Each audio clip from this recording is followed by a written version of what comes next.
teens. Ain't no psychiatrist, ain't no doctor with degrees, but it don't take too much time to see what you're doing to me. You better think about what. Welcome to another episode of Back in the Day Friday. I'm Charisma with Old Man Nevitt. Well, welcome Charisma, brand new season, brand new host, excited about getting kicked off this year so you get kids all the great things that were going Can I on. stop you? It's Charisma. Charisma. All right, Charisma, back in the day, I'm going to tell you about all the great things that were going on back in the day. So let's take a look in that back in the day mailbox. Dear Old Man Nevitt, last night I saw this group of musicians on Netflix. One guy was hitting these cylindrical cans with sticks, and the other guys were playing guitars, but they were making these weird driving, crunching sounds. What's up with that? Yours truly, Aurora Golden.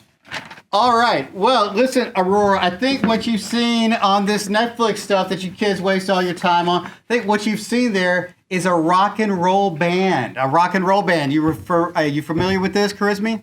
A little bit. I mean, I heard my grandpa talk about it way back then. Yeah, so rock and roll was a great art form that kind of started building up back in the, really out of the 30s and 40s, kind of built up from the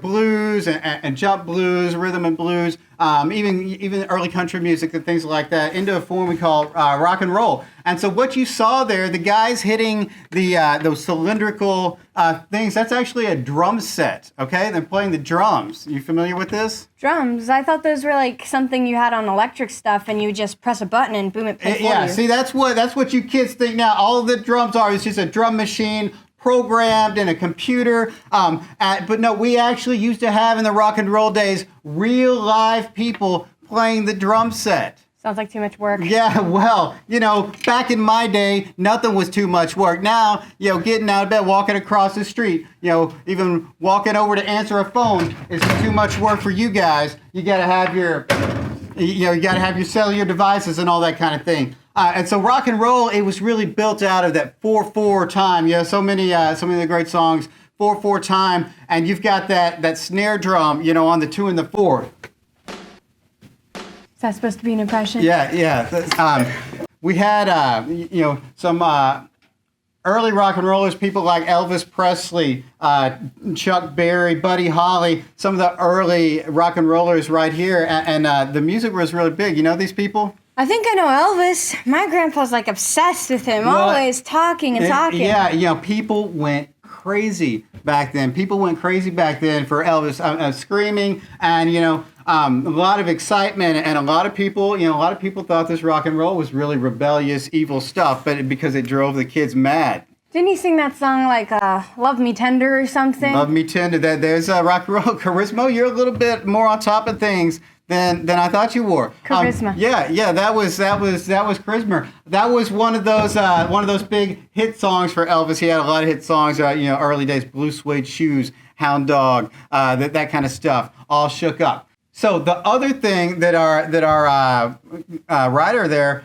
Aurora, saw was an electric guitar and those weird crunching driving sounds. What she's probably hearing is an electric guitar being pushed through a tube screamer, distortion pedal, probably running through a Fender Deluxe or a Marshall Stack. Maybe it's a Les Paul or a Stratocaster, something like this. You ever heard of Chuck Berry, Johnny B. Good, that kind of thing? Wasn't there like a song after Johnny B. Good? Yeah, Johnny B. Good. Yeah, big hit song back in the day. So let's just check this out here. Just watch out. All right, here we go. That's a big old box.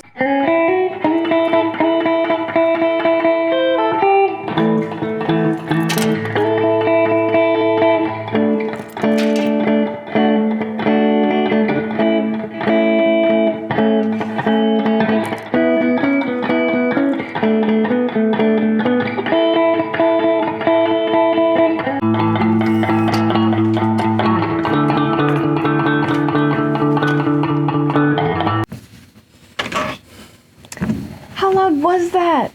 Mine goes up to 12. More like 12,000. All right, So anyway, rock and roll, kind of started in the U.S. and the South was real big. And it was real popular. We got all the dances people are doing, the twist and the swim. Let's do the twist. Come on, baby. Let's do the twist. Take me by my little hand and go like this. Wanna see your face, you better disappear. The fire's in their eyes, their words are really And then the 60s come, and we got the British invasion in the 60s. Lots of British bands come through.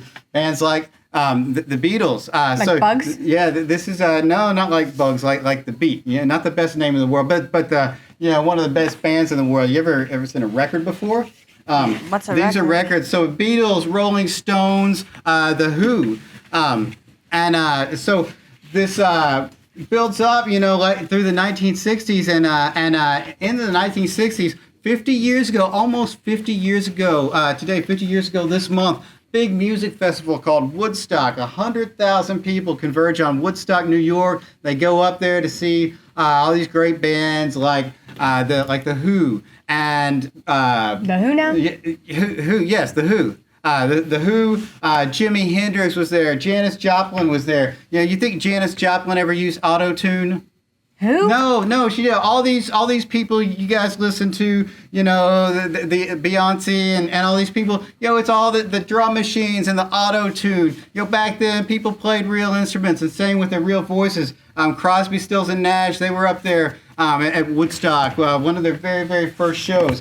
And people back then, the thing about music now, everybody's singing about, it's the best day of my life and I'm happy. But I'm not happy because you're singing a terrible song. And one thing about, some of this music in the 60s, bands like Crosby, Stills and Nash, they tried to write music, write songs that meant something. They tried to change the world, to make the world a better place, talk about peace, love, and important issues. We've got a lot of serious stuff going on in the world today, don't we? They sound like hippies to me. Where are the songwriters? Where are the songwriters today? So, you did have those hippies, you're right, in the 60s, you guys know about the hippies because you like to dress up with them, dress up like them on Halloween, but they were real hippies back in the day. And then, through the 70s, you get some harder rock bands. Led Zeppelin came around. There's Janis, she was at Woodstock. Then you got Ozzy Osbourne and in the 70s, 80s, Van Halen. But something happens here. Something happens in the late 70s. Almost kills rock and roll. Almost killed it. Good job for that. No, it wasn't a good job, Charisma. It was awful. It was disastrous. This stuff was called disco. Disco. No. Make it stop. Make it stop.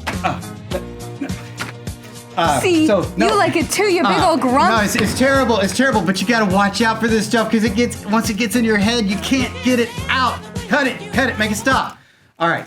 This stuff, once it gets in there, you just can't get it out. So this disco, it was all the craze. And then, fortunately, we had something come. Sometimes when the pendulum swings too far one way, rock and roll, maybe it swung too much towards the progressive rock stuff, the prog rock, and then we get disco. And then disco swings it way back. And fortunately, we had something come up down from lower Manhattan and from out in London called punk rock.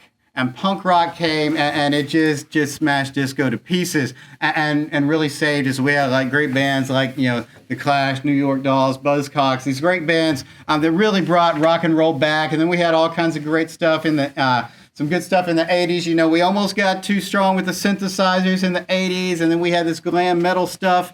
But we had a great album come out about 1986. I was about your age, called Appetite for Destruction. By Guns N' Roses. There we had bands, like AC/DC. This came out a little before that, but they're still going strong. And so rock and roll's looking good. After that, we've got grunge that comes in, and we've got Nirvana and Soundgarden, Pearl Jam. A lot of these great bands came out of Seattle, and we've brought rock music back with some punch and some bite. And then the 20th century came along. The 20th century came along. Your generation your generation, Charisma. And here we've got the auto tune, and we've got the drum machines, and you know the crunch of electric guitar, and that snap of a snare drum on the 2 and the 4. You know, it all of a sudden it's gone, and you know we've just got what the J-Los and the Billie Eyelashes and whoever these people are that you listen that you guys listen to. And so, you know, maybe some of you young people out here will hear this kind of stuff, you know, look back, listen to some of this stuff on your Spotigram or whatever that is that you play your music on now. You can find all this old stuff, you know, now on the interwebs and listen to it. And maybe you'll be inspired to, you know, listen to some great music, maybe write some of your own great music, maybe write some songs that mean stuff about important issues we got going on in the world. And you know, we'll get back to where we were. So thanks for tuning in. Hope you guys enjoyed it. Hope you learned a little something, and you go back and listen to a little rock and roll music, maybe get a little inspiration to do something of your own. If you have questions for Old Man Nevitt, write us a letter. We don't take the email. We don't take the direct messages and the Twittergrams, that kind of thing. Write us a letter. Get out a pen, paper, get out a stamp. Write us a letter right here, 501 Texas Trail, Fort Worth, Texas. And we'll read your letter right here on the back of the day mailbox. Thank you very much, Charisma. We'll see you next time. Back in the day.